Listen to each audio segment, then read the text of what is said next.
Donc après avoir terminé l'étude de la transmission d'un couple allylique chez les diploïdes, c'est-à-dire le monohybridisme, on passe à l'étude de la transmission maintenant de deux couples allyliques chez les diploïdes, c'est-à-dire le déhybridisme.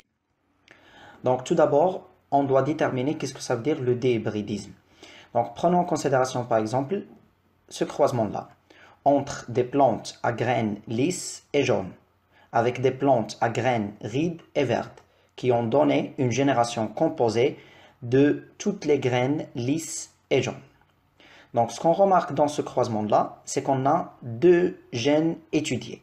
Donc premièrement, le gène responsable sur la forme des graines, représenté par deux allèles, l'allèle responsable sur la forme lisse et l'allèle responsable sur la forme ride.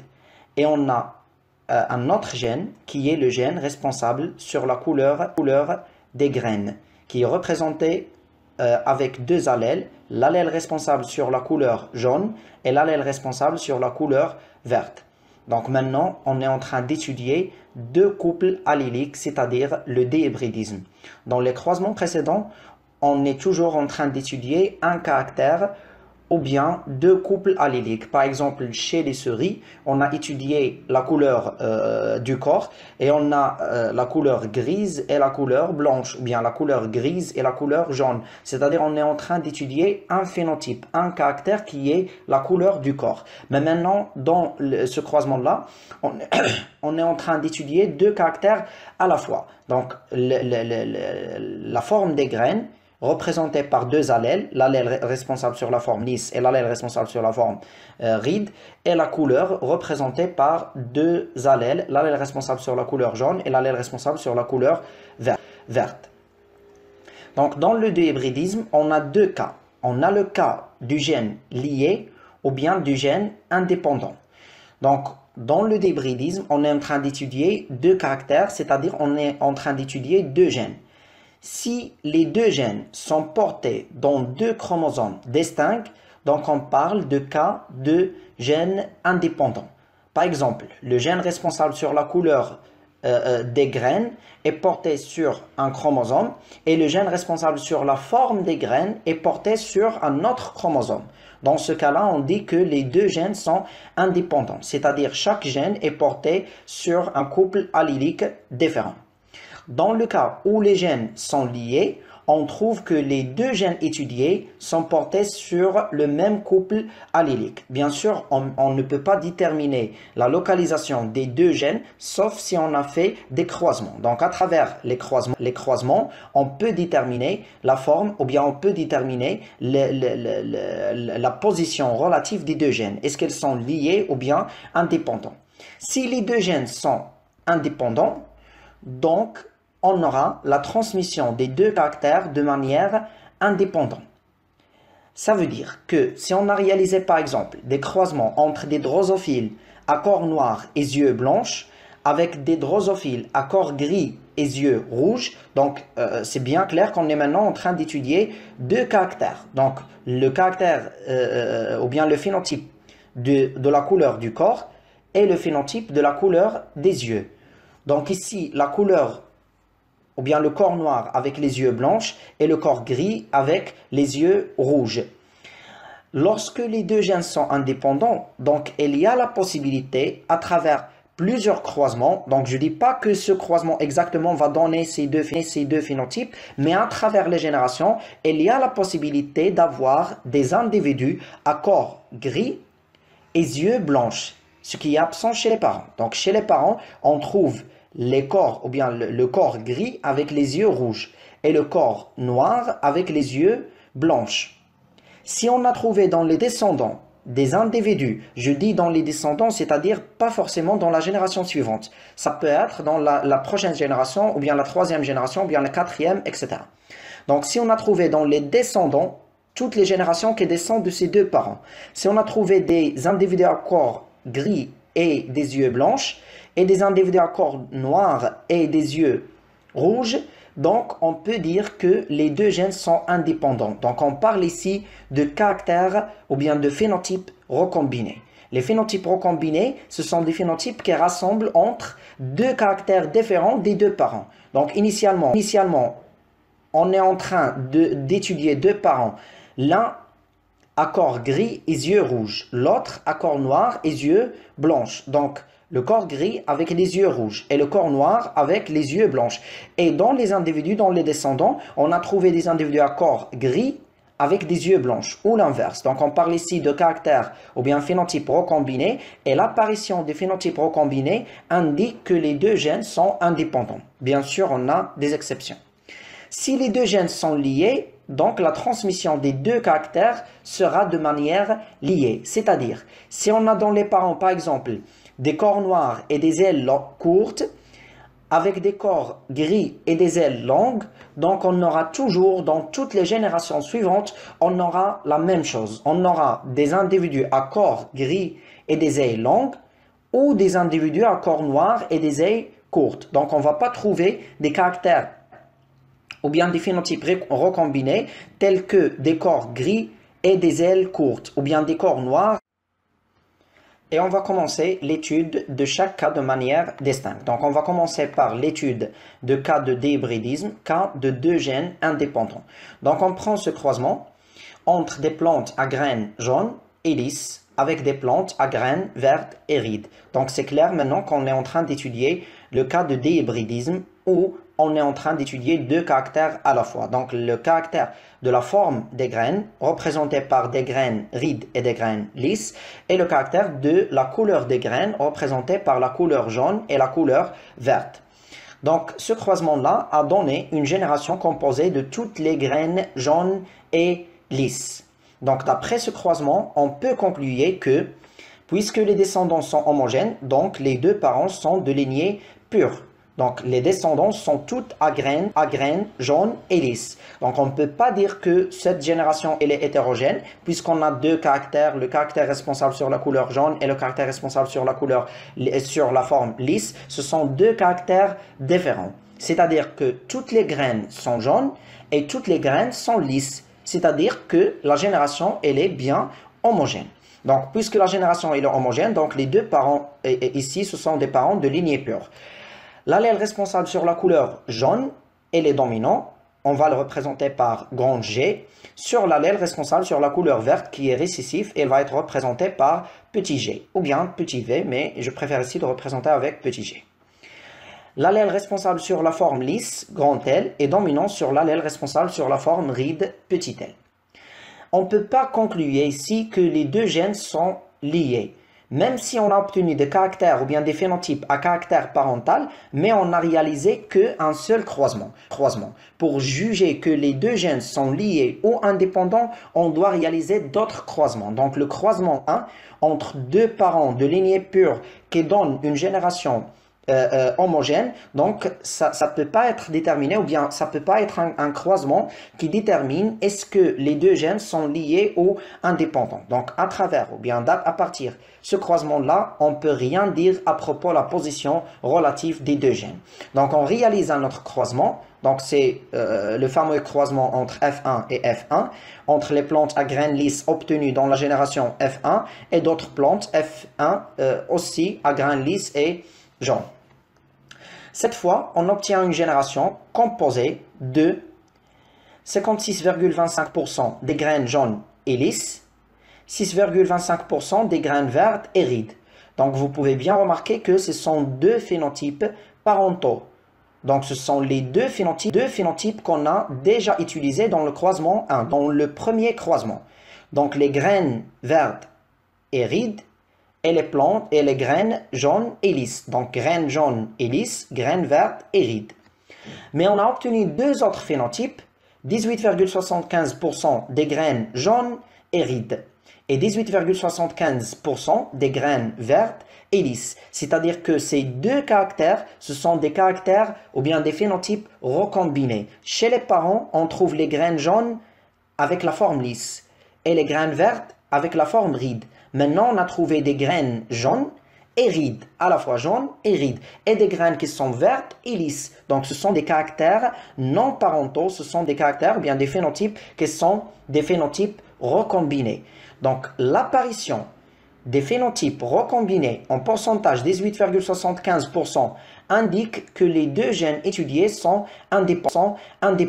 Donc, on a déjà dit que si on a trouvé des caractères recombinés, donc ça indique que les deux gènes sont indépendants. Et maintenant, dans ce croisement-là, on a obtenu des caractères recombinés, donc les deux gènes étudiés, le gène responsable sur la forme des graines et le gène responsable sur la couleur des graines, sont deux gènes indépendants.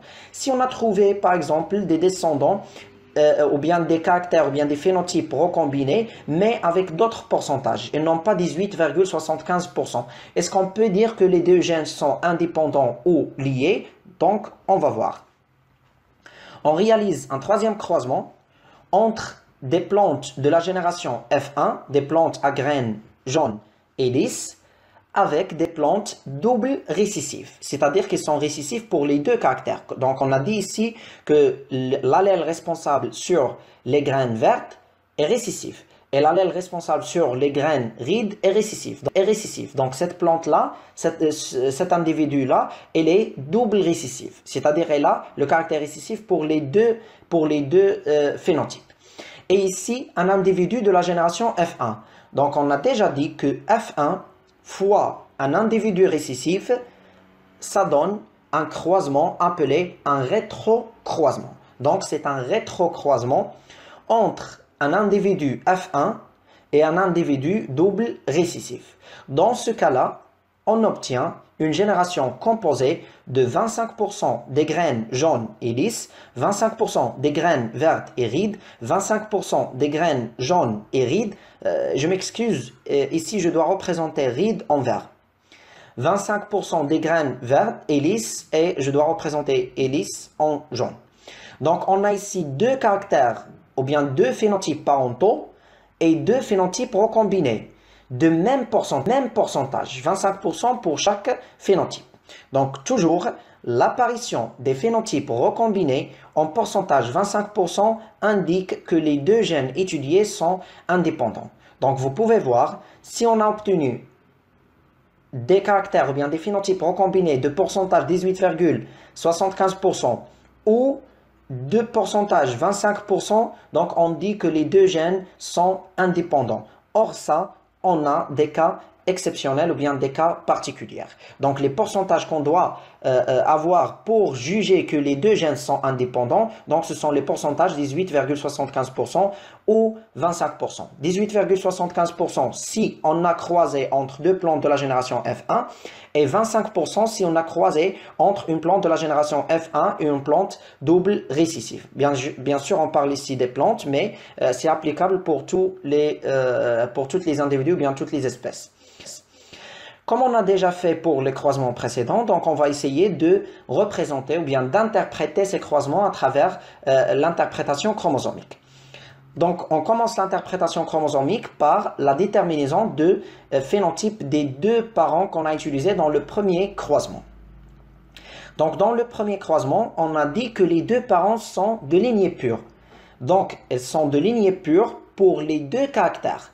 C'est-à-dire pour le caractère responsable sur la couleur des graines et sur la forme des graines. Donc elles sont de lignée pure pour les deux caractères.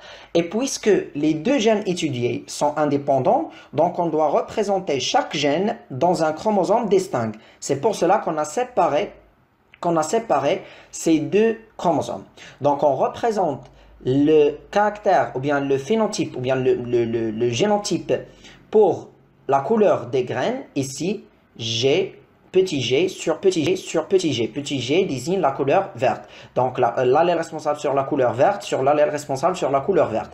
Et l'allèle responsable sur la couleur ride, sur la forme ride, sur l'allèle responsable sur la forme ride, puisque les deux parents sont de lignée pure. Et pour la plante à graines jaunes et lisses, donc grand G sur grand G et grand L sur grand L. Les descendants obtenus, donc elles seront, puisque ce paire-là va donner un type de gamète qui est GL et l'autre paire va donner un type de gamète qui est GL puisqu'elles sont de lignée pure. Donc elles donnent un type de gamète. Donc les descendants seront le rencontre entre GL provenant de premier paire et petit g, petit l provenant de deuxième paire.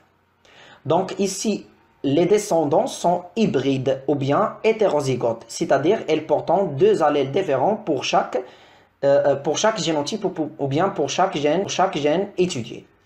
Donc, dans le croisement 2, entre deux plantes F1 fois F1, les phénotypes sont GL, GL, G pour jaune, virgule, L pour lisse, et G pour jaune et L pour lisse. Les génotypes, ce sont celles-là représentées dans la génération F1, donc grand G sur petit g, grand L sur petit l, grand G sur petit g et grand L sur petit l. Maintenant, pour les gamètes, ces deux parents vont produire, bien sûr, les deux gamètes GL et petit l. Donc, quand je dis GL, ce ne sont pas deux gamètes, c'est un seul gamète, GL. Donc, le gamète doit porter les deux allèles. Un gamète doit porter les deux allèles. Donc, GL, c'est un gamète. Petit g, petit l, c'est un gamète. Mais puisque les deux gènes sont indépendants et le brassage interchromosomique, si vous vous rappelez bien de brassage interchromosomique, dit que la séparation des chromosomes homologues lors de l'anaphase 1, donc, ça fait de manière aléatoire, c'est-à-dire qu'on aura la possibilité de migration de grand G avec petit l et de petit g avec grand L. Donc, on aura 4 possibilités.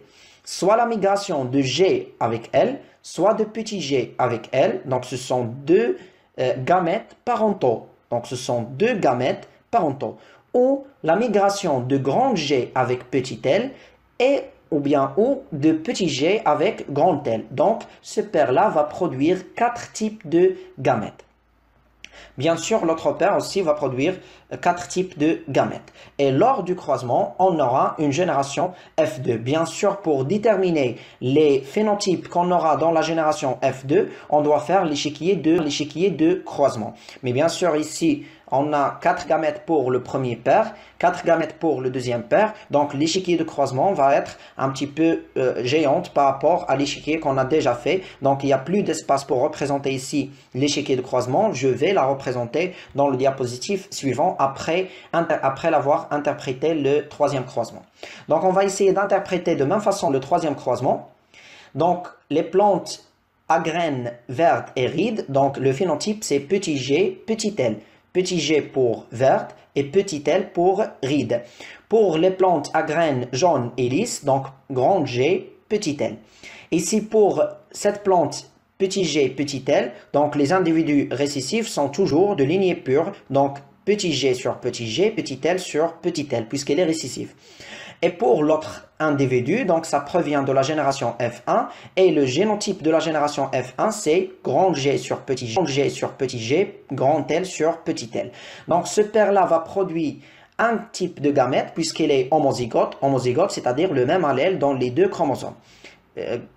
Petit g sur petit g, petit l sur petit l. Alors que l'autre paire, comme on a vu dans le croisement précédent, donc ils produisent 3 ou bien 4 gamètes, grand G, grand L, petit g, petit l, grand G, petit l et petit g, grand L. Et à travers le croisement, on obtiendra la génération F2'. Et bien sûr, je vais représenter l'échiquier de croisement de troisième croisement dans une diapositive suivante. Donc, on va représenter maintenant l'échiquier de croisement, la rencontre entre les deux types de gamètes, ou bien les 4 types de gamètes des deux parents à travers une échiquier de croisement.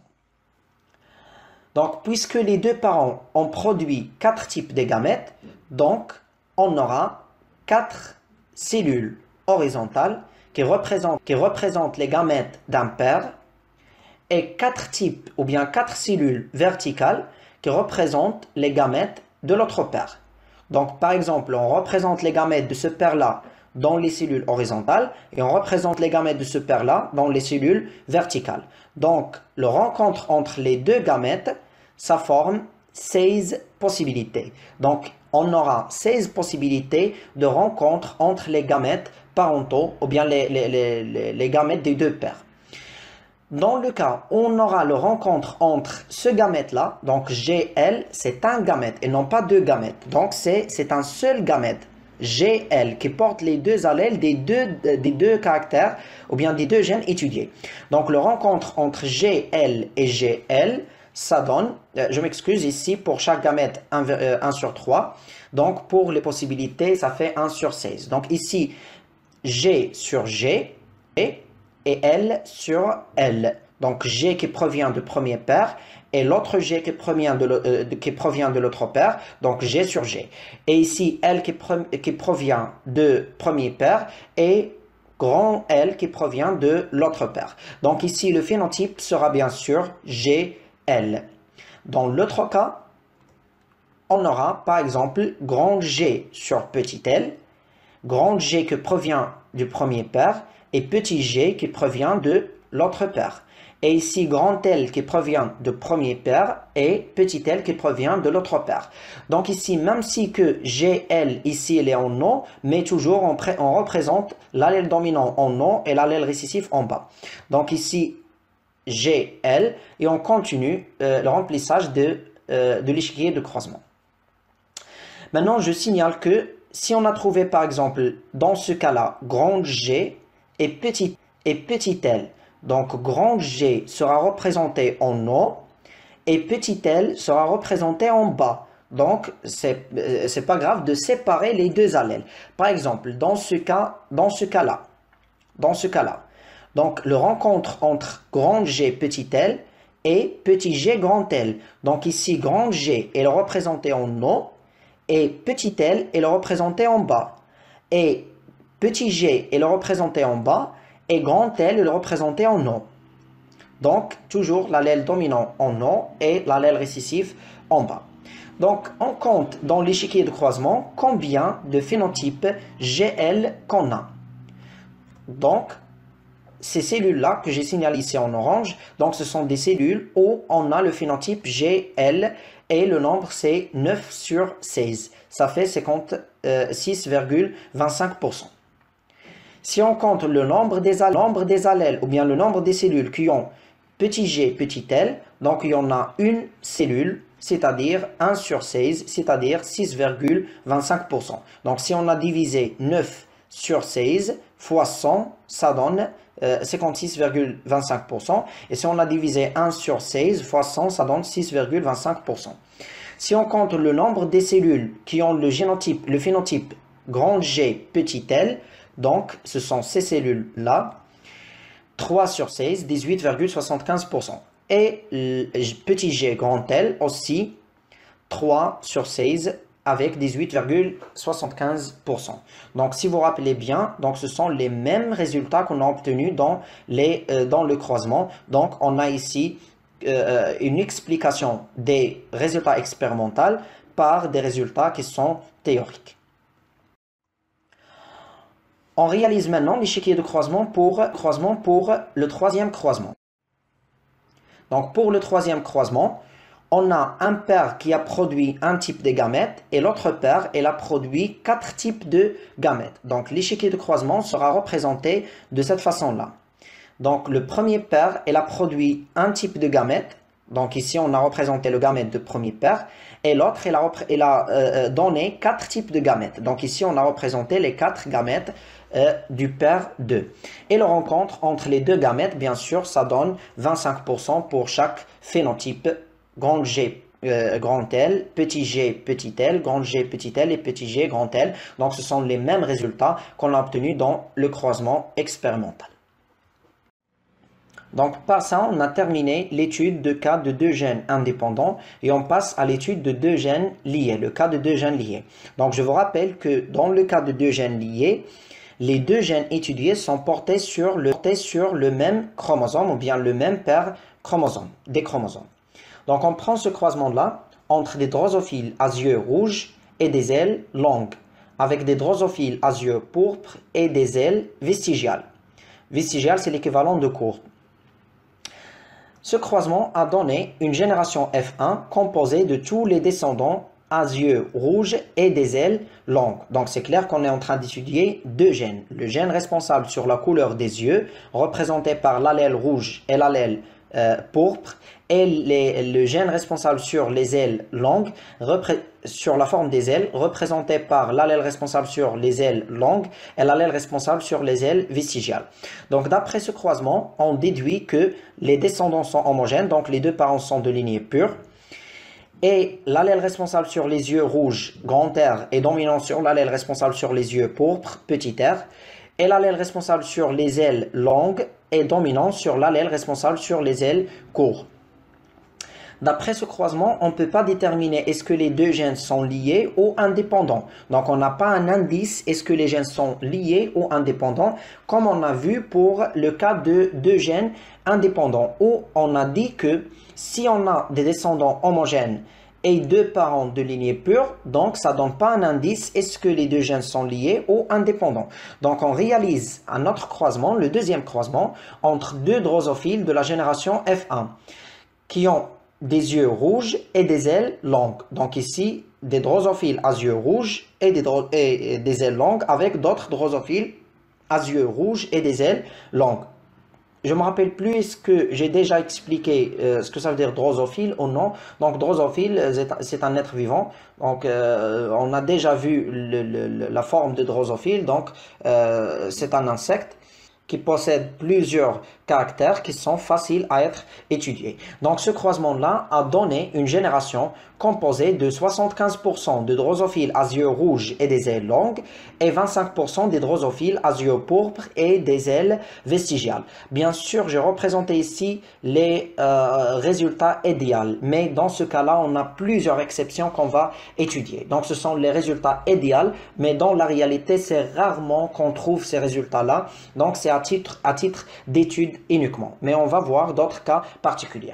Donc dans le cas de F1 fois F1, on obtient une génération composée de 75% à drosophiles ou bien des drosophiles à yeux rouges et des ailes longues et 25% de drosophiles à yeux pourpres et des ailes vestigiales. Donc vous pouvez remarquer ici que les résultats sont trop différents par rapport aux résultats qu'on a obtenus lors de gènes indépendants. Donc, si les gènes sont indépendants, donc on aura des résultats distribués selon les pourcentages qu'on a déjà vus, 56,25% pour le caractère parental 1 et 6,25% pour le caractère parental 2 et 18,75 pour chaque caractère ou bien phénotype recombiné. Ce qu'on peut remarquer ici, c'est qu'on n'a pas des caractères recombinés, c'est qu'on n'a pas des phénotypes recombinés. Donc, on a les mêmes phénotypes qu'on a dans les deux parents initiales. Donc, toujours les ailes rouges avec, ou bien les yeux rouges avec les ailes longues et les yeux pourpres avec les ailes vestigiales. Donc, on a les mêmes phénotypes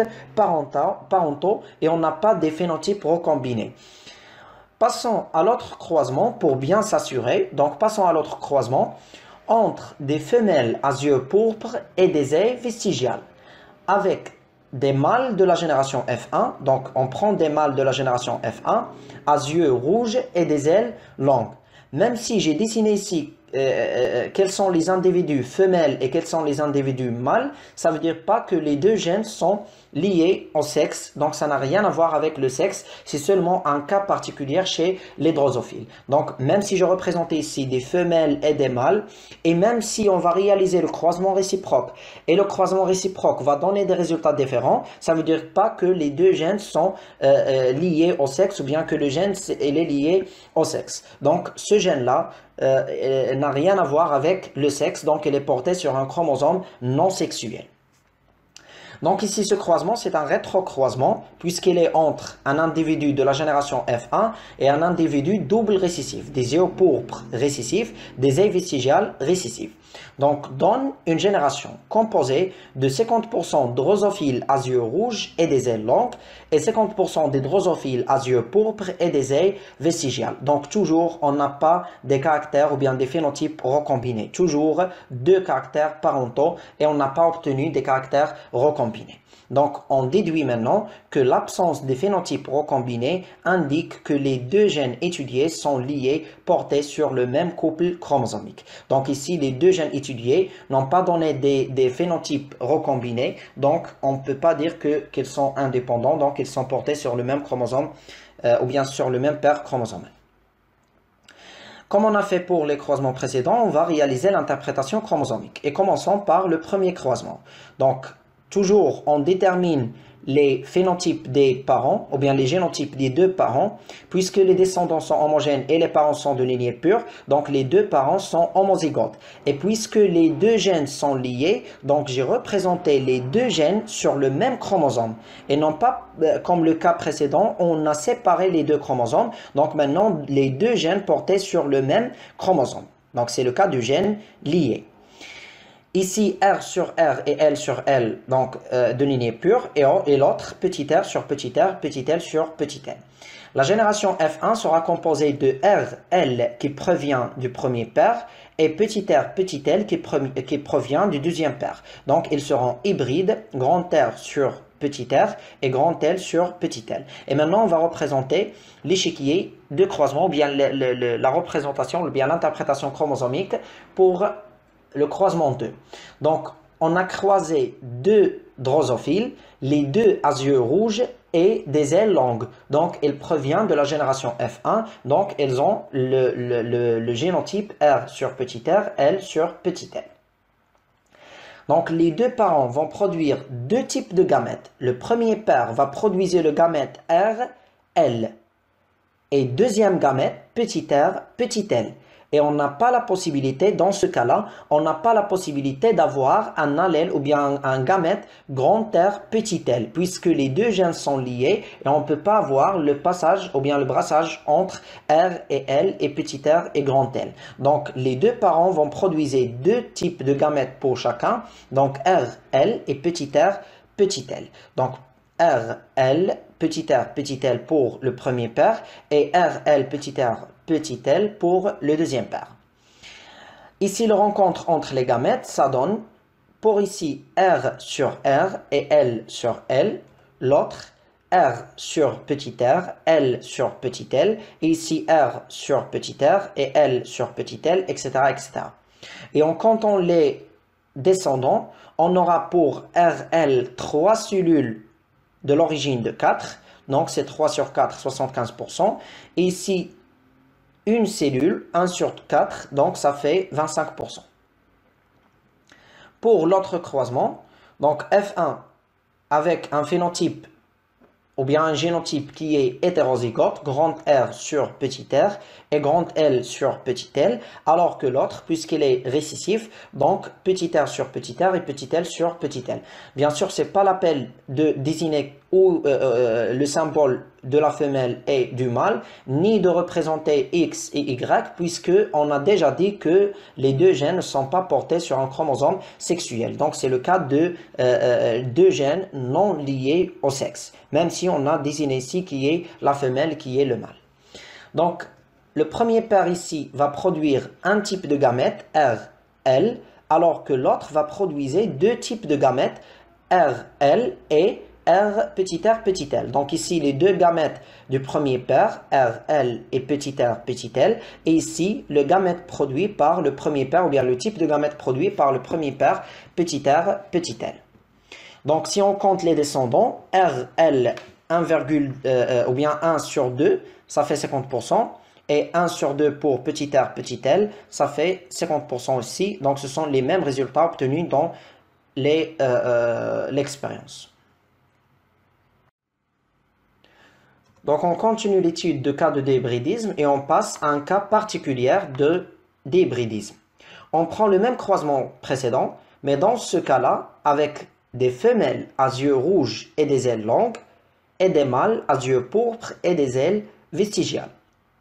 Donc ici, c'est le même croisement qu'on a déjà réalisé, le troisième croisement qu'on a réalisé, mais maintenant, on prend des femelles à yeux rouges et des mâles à yeux pourpres, et l'inverse. Donc, ça donne une génération composée de 4 phénotypes. Donc, le premier remarque qu'on peut faire, c'est qu'on a des phénotypes recombinés. On a 4 phénotypes, 2 parentaux et 2 recombinés. Des drosophiles à yeux rouges et des ailes vestigiales, et des drosophiles à yeux pourpres et des ailes longues, ce sont 2 phénotypes recombinés. Et on a déjà dit que les deux gènes étudiés sont liés. Et on est sûr à 100% que ces deux gènes sont liés. Et maintenant, on obtient des phénotypes recombinés. On a déjà dit que lorsque les deux gènes sont liés, on obtient toujours les caractères parentaux. Et on n'obtient pas les caractères recombinés. Donc ici, l'apparition des caractères recombinés va nous donner un cas particulier. Donc, on va essayer d'expliquer pourquoi on a l'apparition de ces deux caractères recombinés, bien que ces deux caractères recombinés sont représentés par des pourcentages qui sont trop faibles. Donc, ici, 3% et 2%. par rapport à 48,5% et 46,5% pour les caractères ou bien pour les phénotypes parentaux. Donc on va essayer d'expliquer pourquoi on a l'apparition des deux phénotypes recombinés, même si que les deux ou bien que les gènes étudiés sont liés. Puisque cette femelle provient de la génération F1, donc elle sera hybride, elle sera hétérozygote, grand R sur petit r et grand L sur petit l. Et le mâle, elle est récessif, donc elle a les deux allèles, ou bien les mêmes allèles dans les deux chromosomes, petit r sur petit r et petit l sur petit l. Puisque ces descendants-là proviennent, tous les descendants-là proviennent d'un père qui est récessif, donc ce père-là qui est récessif va donner obligatoirement à ses descendants, elle va donner le gamète petit r, petit l, puisqu'il produit un type de gamète petit r, petit l. Donc tous les descendants vont porter obligatoirement l'allèle petit r et l'allèle petit l. Donc le phénotype ou bien le génotype des descendants sera comme suit. Pour les descendants à yeux rouges et des ailes longues, grand R, petit r. Donc, elle porte obligatoirement l'allèle R, puisqu'elle provient d'un père récessif. Ici, grand L sur petit l, et ici, petit r sur petit r, etc., etc. Maintenant, on peut remarquer qu'on a des recombinaisons, ou bien des combinaisons qu'on ne doit pas avoir. Par exemple, on a pour ce descendant-là, par exemple, petit r avec grand L. Donc, d'où vient un allèle ou bien un gamète qui porte à la fois petit r et grand L. Et d'où vient un gamète qui porte à la fois grand R et petit l. Alors que normalement, ce père-là doit produire un type de gamète, petit r, petit l, et ce père-là doit produire deux types de gamètes, grand L et grand R, grand L et petit r, petit l. Deux types de gamètes uniquement. Donc, puisque les deux gènes sont liés, donc normalement, on ne doit pas avoir la possibilité de rencontre entre R et petit l, grand R et petit l. Mais on a des descendants qui portent le chromosome grand R, petit l. Et on a des descendants qui portent le chromosome petit r, grand L. Donc petit r, grand L. Donc la question ici, c'est comment on a produit les gamètes recombinés. Ces deux gamètes recombinés là, R, petit l et petit r, L, comment ils sont produits. Donc, le phénomène qui est responsable sur la production de ces deux types de gamètes recombinés, on a déjà étudié, c'est le phénomène de brassage intrachromosomique. On prend par exemple ces deux chromosomes qui représentent les chromosomes de la femelle à yeux rouges et des ailes longues. Donc, pour le premier chromosome, R, L sur petit r, petit l. Et si je représentais R, R, puisque c'est le même chromosome. Donc, c'est le même chromosome, mais elle est double. Donc, c'est le même chromosome représenté ici par une simple ligne et c'est représenté de la forme du chromosome doublé. Donc, ici, R sur petit r et grand L sur petit l. Lors de la prophase 2, donc, on aura ce qu'on a déjà nommé un croisement entre les deux chromosomes, des chevauchements entre les deux chromosomes homologues. Donc, on aura des chevauchements entre les bras du chromosome qui porte l'allèle grand L et le bras du chromosome qui porte l'allèle petit l. Et lors de la séparation des deux chromosomes, on aura un chromosome qui porte l'allèle R combiné avec l'allèle petit l. Et l'allèle petit r combiné avec l'allèle grand L. Donc ici, R qui est original dans ce chromosome et grand L qui provient de l'autre chromosome homologue. Et l'inverse ici. Et lorsque les gamètes sont produits, on aura des gamètes R, L ici et on aura des gamètes recombinés grand R, petit l ici. Grand R, petit l. Et on aura des gamètes R, grand L, R, grand L recombinés et des gamètes petit r, petit l qui sont des gamètes parentaux.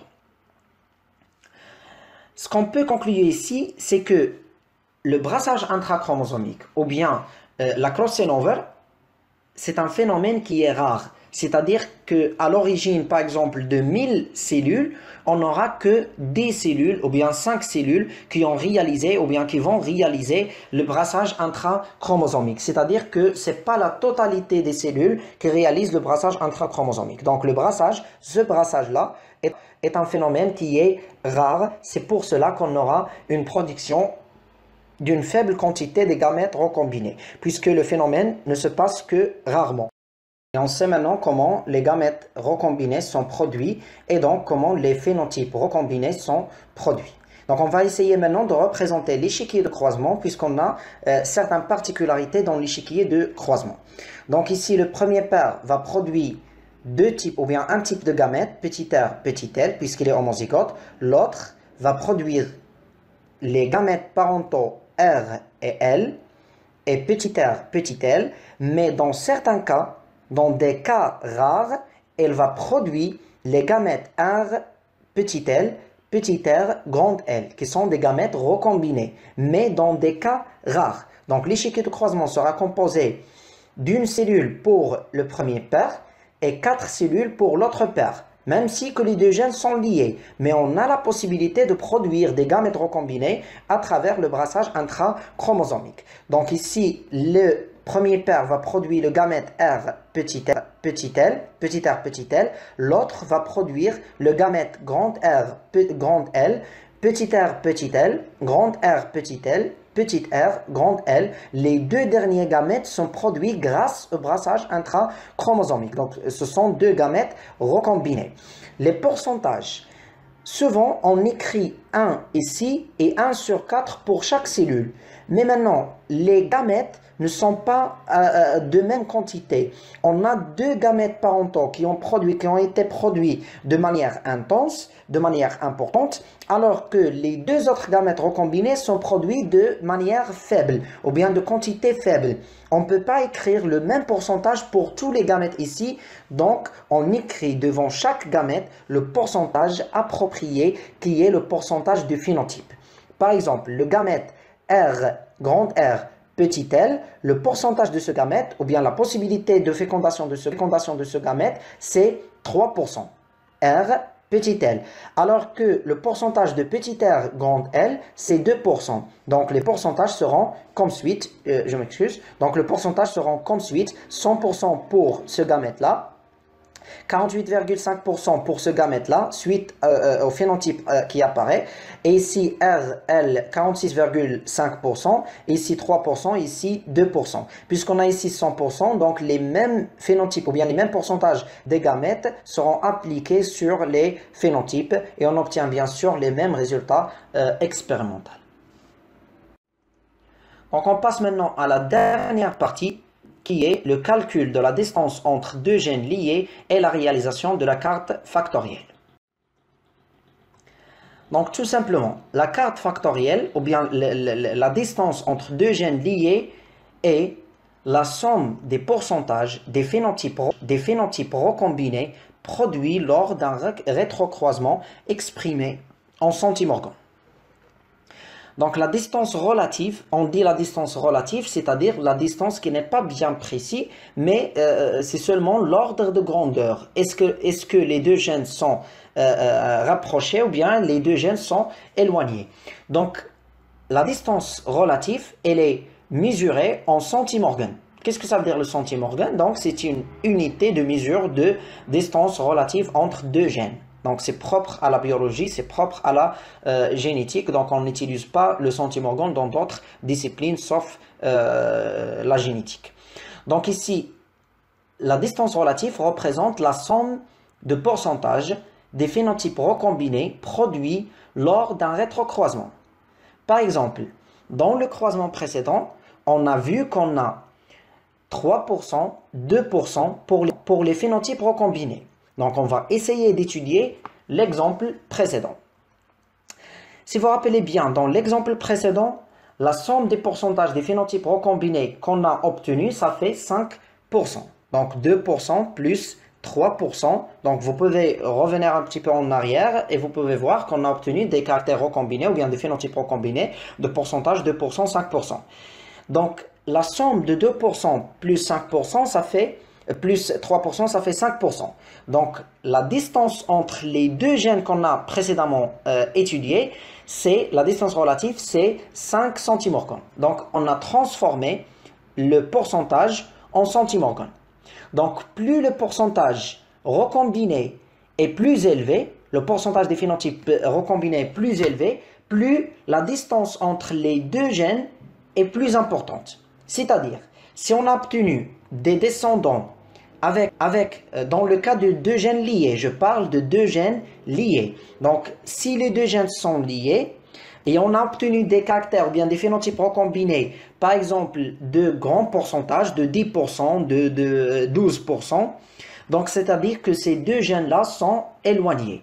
Si on a obtenu des phénotypes recombinés de pourcentages qui sont faibles, donc on juge que ces deux gènes-là sont rapprochés. Donc plus le pourcentage des phénotypes recombinés est important, plus la distance entre les deux gènes est plus loin.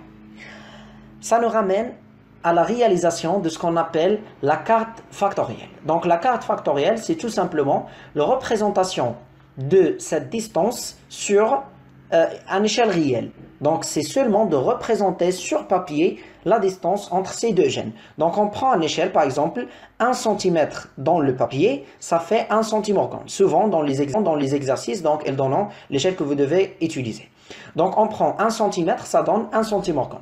Donc dans notre papier, on va représenter une ligne comme ça, qui dépasse 5 cm, pour que ça soit suffisante. Et on représente par exemple une tâche comme ça, qui représente 5 cm éloignée de l'autre tâche. Puisque chaque centimètre représente un centimorgan, donc la distance entre ces deux tâches que j'ai représentées ici, c'est 5 centimorgans. Donc, j'ai représenté le gène R, responsable sur la couleur des yeux, et le gène L, responsable sur la longueur des ailes. Bien sûr, je peux représenter petit r, petit l, mais c'est mieux de représenter les dominants.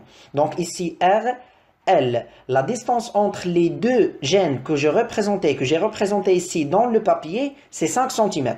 Et puisque chaque centimètre représente un centimorgan, donc la distance entre les deux gènes, c'est 5 centimorgans.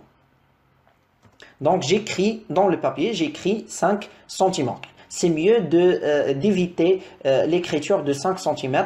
Donc, vous mettrez la distance de 5 cm et vous écrivez la distance entre les deux, 5 centimorgans. Et cette représentation qu'on a représentée ici est appelée la carte factorielle.